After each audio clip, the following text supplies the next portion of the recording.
Ambassador Mark John adjusted his cuffs as he approached the Grand Assembly Hall of the Galactic Concordat. After 2 decades of petitioning, Earth had finally secured this audience. Behind him, Lieutenant Commander Isolde Ravenscroft maintained a respectful distance, her military bearing betraying nothing of her inner tension. "Nervous, Ambassador?" she asked, voice low. "I'd be a fool not to be," John replied. Humanity's standing in the galaxy hinges on today's proceedings. The cavernous hall opened before them, filled with representatives from over 300 sentient species. Towering crystalline beings from Epsilon Eridani stood beside the vaporous mist lords of Deneb. John noted the particularly cold stares from the Voldari delegation. The reptilian species had opposed Earth's inclusion from the beginning. High Arbiter Ulzer, an ancient phyloxy with 6 limbs and iridescent scales, raised a clawed appendage for silence. His species had founded the Concordat millennia ago and still dominated its hierarchy. "Ambassador John of Earth," Ulzer's voice resonated through implanted translators. "You stand before the Concordat to petition for humanity's admission. Be advised that our deliberations are final." John stepped forward. "High Arbiter, esteemed representatives, for centuries, humanity dreamed of the stars. When we finally reached them 50 years ago, we discovered we were late arrivals to a vast community. We've spent decades proving ourselves worthy. The interruption came from Drethmore, the Voldari Prime. "Let the record show that humans have violated non-interference protocols on 17 occasions, demonstrating a dangerous unpredictability." "If I may," John countered, "those violations involved humanitarian interventions during natural disasters. We saved millions of lives." A murmur rippled through the assembly. "The Concordat's non-interference directives exist for a reason," Ulzer said. "Evolution must not be artificially accelerated. We respect your directives, but cannot stand idle while sentient beings suffer when we have means to help," John explained. "This compassion is core to our identity." The Mist Lord representative drifted forward. "Perhaps this discussion requires context.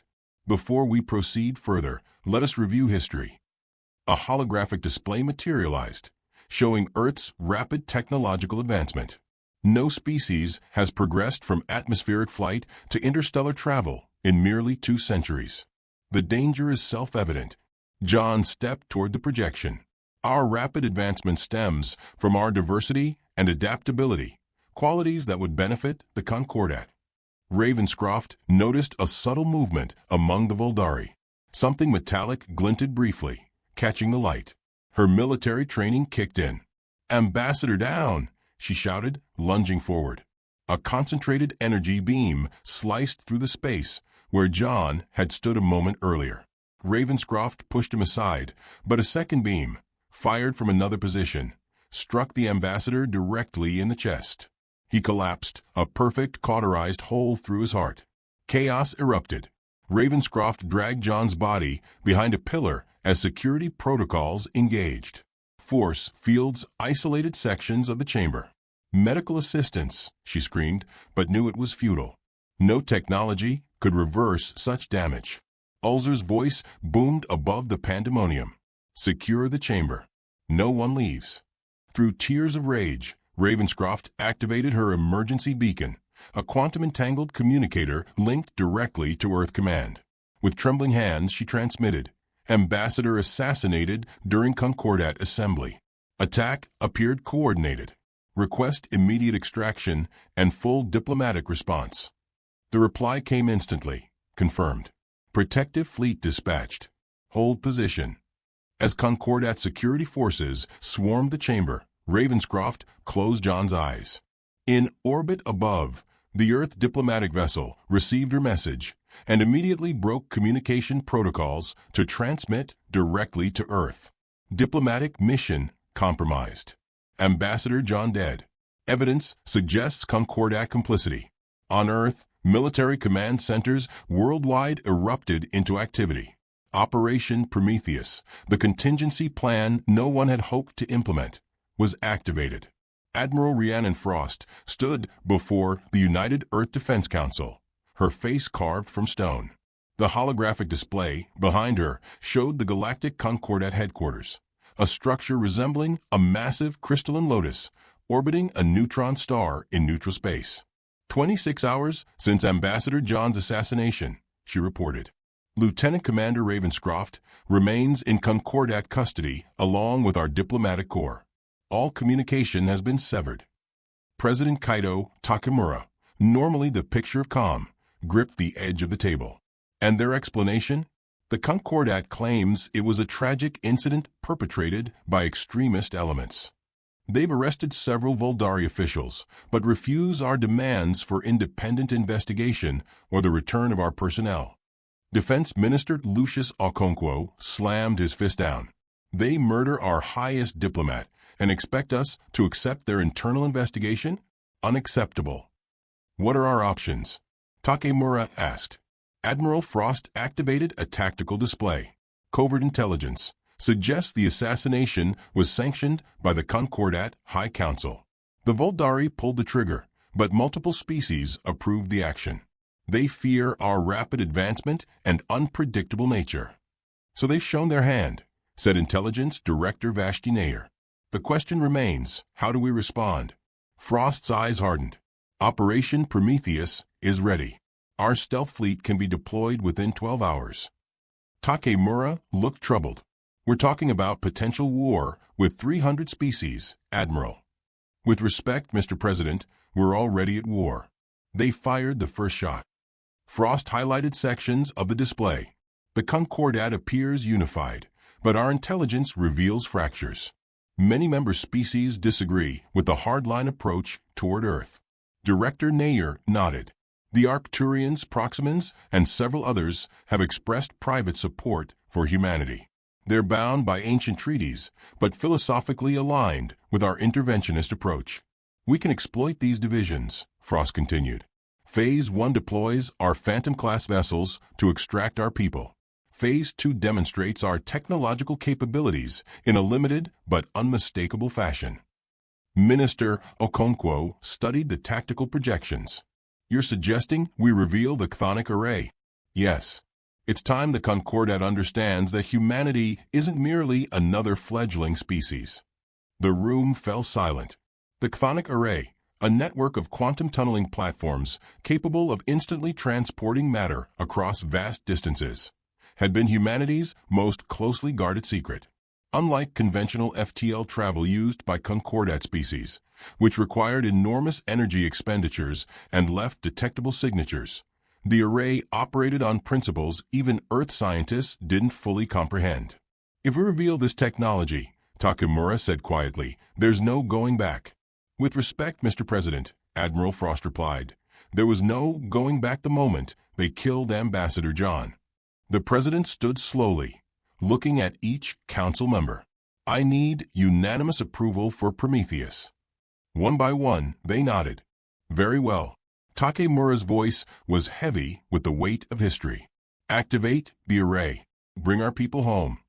Across Earth's solar system, hidden military installations hum to life. In the asteroid belt, beneath Europa's ice, and in Venus's atmosphere, specialized vessels detached from concealed docks and vanished from conventional sensors. Meanwhile, aboard the Concordat station, Ravenscroft sat in a sterile holding cell. The door slid open, revealing High Arbiter Ulzer himself. Lieutenant Commander, he said, I come to express personal regrets for Ambassador John's death. Ravenscroft regarded him coldly. Save your regrets, Arbiter. We know this was planned. A regrettable necessity. Your species advances too rapidly, changes too unpredictably. The consensus was clear. Humanity must be contained. You've made a calculation error, Ravenscroft said quietly. You think you know what humans are capable of. Ulzer's translator conveyed his dismissive tone. We've studied your capabilities extensively. No, Ravenscroft smiled thinly. You really haven't. At that exact moment, alarms began blaring throughout the station. The Concordat security chamber erupted in chaos as monitoring systems failed simultaneously. Sensor arrays across the station went dark, then reactivated, showing impossible readings. "Multiple unidentified vessels," shouted a Medusan technician, its tentacles flying across control surfaces. They appeared inside our defensive perimeter without triggering transit alerts. Drethmore, the Voldari Prime, stormed into the command center. Impossible. No ship can bypass fold space detection. On the main display, 12 sleek obsidian vessels materialized in perfect formation around the station. Unlike the bulbous, organic shapes favored by most Concordat species, the human ships featured sharp, geometric lines that seemed to absorb rather than reflect light. Concordat Station. A transmission cut through their communications, overriding encryption protocols with disturbing ease. "This is Admiral Rhiannon Frost of the United Earth Defense Force. You hold our diplomatic personnel against interstellar law. You have 1 standard hour to release them unharmed." Ulzer stepped forward. "This is outrageous. Earth possesses no military capacity to challenge the Concordat. These vessels must stand down immediately or face obliteration from our defense fleet." "I respectfully decline," Admiral Frost replied.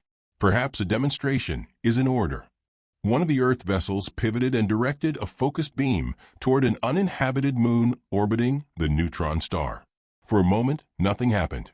Then, silently, the moon's surface began to shimmer, its matter visibly rearranging at the atomic level. Within seconds, the celestial body folded in on itself, collapsing into a perfectly spherical void. Stunned silence filled the command center. "Matter conversion technology," Frost explained calmly. "We can restructure atomic bonds at a distance. That moon now exists as stable neutronium.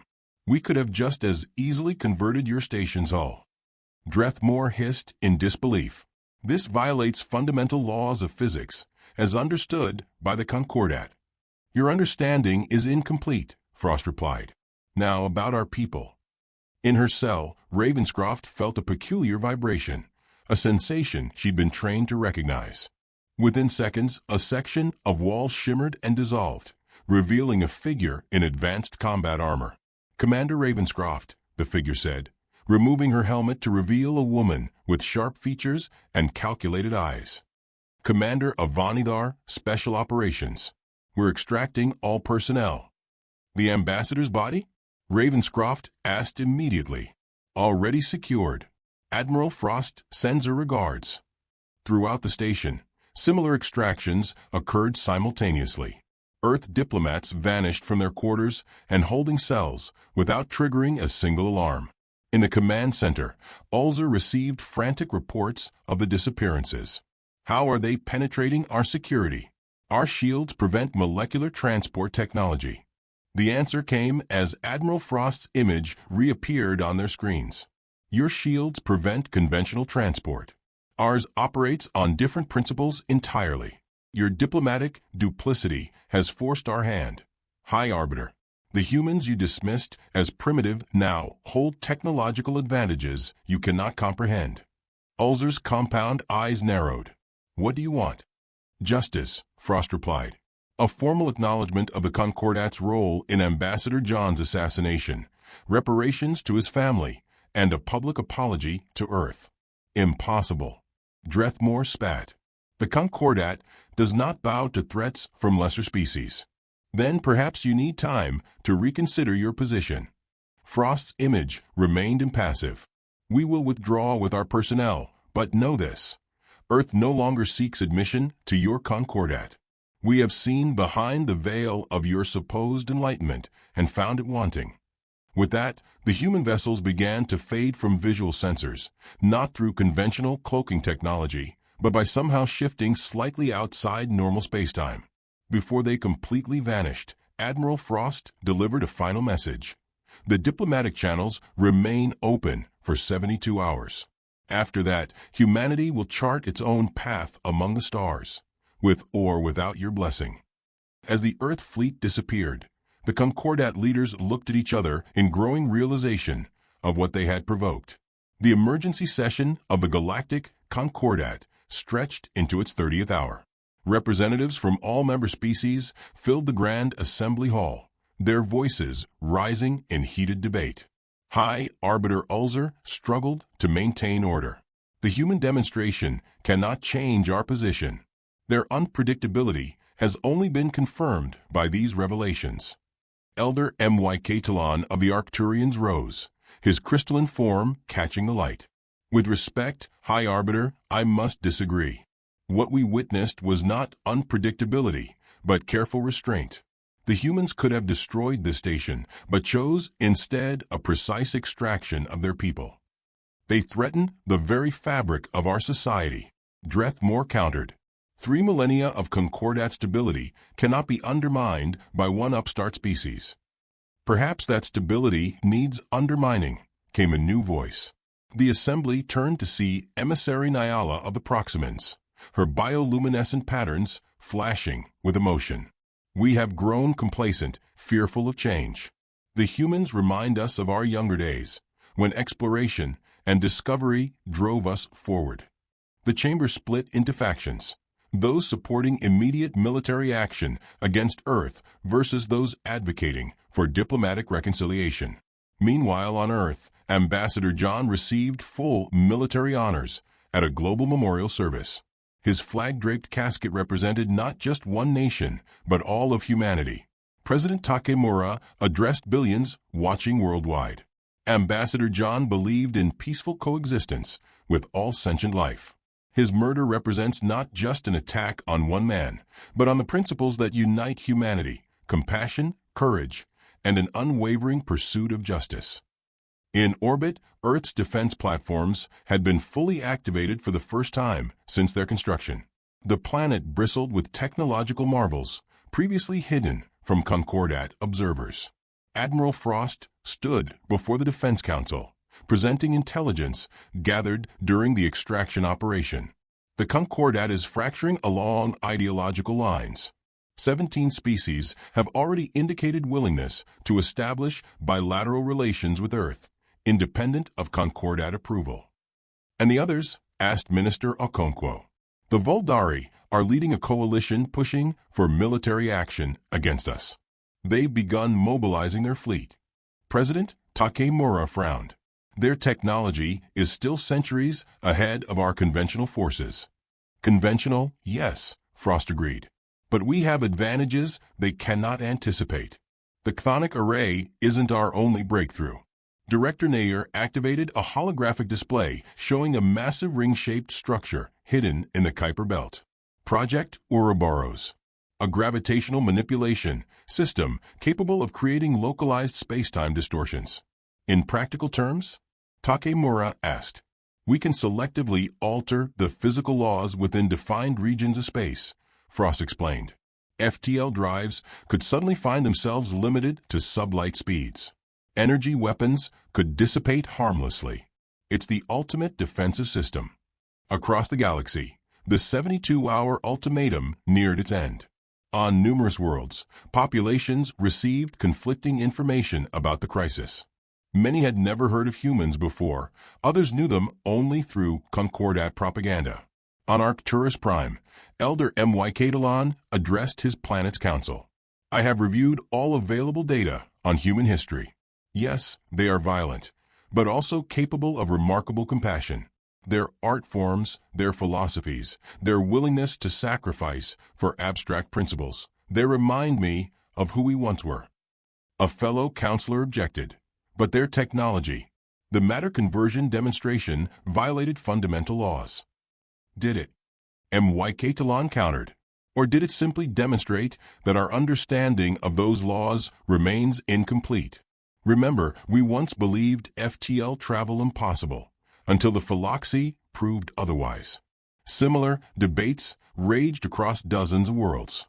The Concordat, for the first time in centuries, faced an existential challenge not from external threat, but internal division. Aboard his flagship, Drethmore received reports of growing resistance to military action. Cowards, he hissed. The humans have bewitched them with technological parlor tricks. We must strike now, while their defenses are concentrated around their homeworld. His military advisor shifted uncomfortably.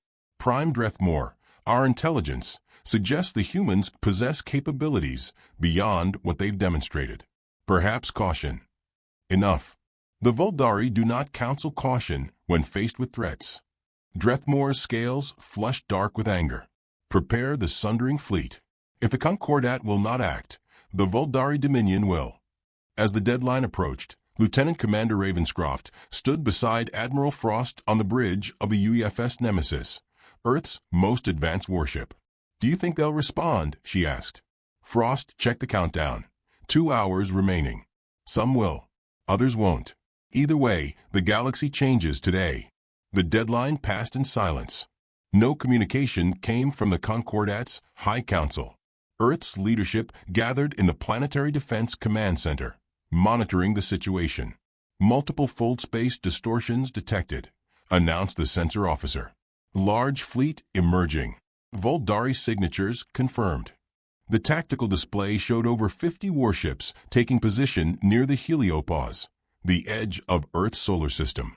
Their formation indicated offensive intent. Admiral Frost remained calm. As expected, the Voldari move while the Concordat deliberates. "Are we prepared?" President Takemura asked. "Ouroboros is online. Defensive platforms at full capacity." Frost turned to her communications officer. "Open a channel to the Voldari flagship." Drethmore's reptilian visage appeared on screen, scales gleaming with anticipation. "Admiral Frost, your ultimatum has expired without Concordat response. This matter will now be settled through strength of arms, the only language primitive species truly understand." "Prime Drethmore," Frost replied evenly. "Your fleet has entered sovereign human space without authorization. Withdraw immediately." Drethmore's mouth formed what passed for a smile among his kind. "You misunderstand your position, human. Your technological tricks may have impressed some weaker species, but the Voldari recognize desperate bluffs when we see them." "This is your final warning," Frost stated. "Withdraw or face consequences. Empty threats. Commence bombardment." Drethmore ordered. The Voldari ships launched a coordinated barrage of graviton torpedoes, weapons designed to create localized singularities upon impact. They streaked toward Earth's orbital defenses, only to suddenly stop mid-trajectory, as if frozen in time. "Ouroboros engaged," reported the systems officer. "Localized space-time field established." On the view screen, Drethmore's confidence faltered as he watched his attack suspended in the void. "What is this deception?" Admiral Frost's voice was steel. "Not deception, Prime Drethmore. Evolution."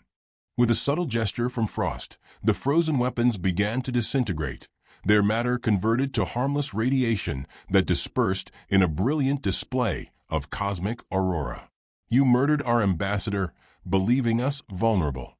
You were wrong." Frost's words carried the weight of humanity's resolve. "We could destroy your fleet right now, but that would make us what you fear we are." Instead, rings of energy emerged from concealed platforms throughout the solar system, expanding outward until they encircled the Voldari fleet. The alien vessels suddenly found themselves unable to maneuver or activate weapon systems. "Your drive systems and weapons will remain inoperable until you exit our system," Frost explained. "You are being escorted out." As the humiliated Voldari fleet was forced to retreat under tow from automated Earth vessels, a new transmission arrived, bearing the seal of the Galactic Concordat. "This is Elder Mykatalon of Arcturus. I speak on behalf of the Reform Coalition, representing 182 Concordat species. We formally denounce the assassination of Ambassador John and the unauthorized Voldari aggression." The crystalline being's image was joined by representatives from dozens of worlds. "We seek a new relationship with humanity, not as superior beings granting favor, but as equals with much to learn from each other." President Takemura stepped forward. "Elder Mykatalon, Earth welcomes your outreach. What of the remaining Concordat members?" "The old Concordat has effectively dissolved," Mykatalon replied. "Those who supported the action against your ambassador, primarily the Phloxi and Voldari, find themselves increasingly isolated." 1 month later, Ambassador John's successor stood before a transformed galactic assembly. The cavernous hall now featured a circular arrangement where previously the High Arbiter had stood elevated above all others. Earth's representative, Ambassador Vivian Ravenscroft, formerly Lieutenant Commander, addressed the gathered species. From tragedy, we have forged understanding. From conflict, cooperation, she began. Humanity doesn't seek dominance or retribution.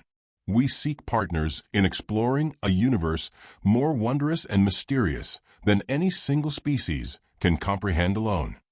The newly formed Galactic Alliance, built on principles of equality, scientific exchange, and mutual defense, welcomed Earth as a founding member. The matter conversion technology that had so terrified the old Concordat was now being adapted for peaceful applications, terraforming barren worlds, neutralizing space debris, even extending the lifespan of dying stars. In a private moment before the ceremony, Ravenscroft stood at a viewport overlooking the sparkling expanse of the galaxy. She felt a presence beside her. Admiral Frost arrived to witness the historic occasion. "Mark would be proud," Ravenscroft said softly, remembering her fallen mentor. "He wouldn't recognize the galaxy now," Frost replied. "In 2 months, we've reshaped politics that stood for thousands of years." Was that our intent? When we revealed our capabilities, Frost contemplated the distant stars. Our intent was justice. What followed was evolution, theirs and ours. The old Concordat feared our unpredictability. They never understood that's our greatest strength. As representatives from hundreds of worlds prepared to sign the Alliance Charter, Ravenscroft reflected on humanity's journey. From a single blue planet, they had reached for the stars only to face prejudice and fear. An act meant to contain them had instead unleashed their true potential and transformed the galaxy. The ultimate retribution hadn't come from weapons or war, but from forcing the galaxy to confront its own stagnation. Humanity had not destroyed their enemies. They had rendered their enmity obsolete. "To Ambassador John," Ravenscroft whispered, raising an invisible toast to the stars, "who died representing one world, and now rests having united thousands." The galaxy would never be the same again.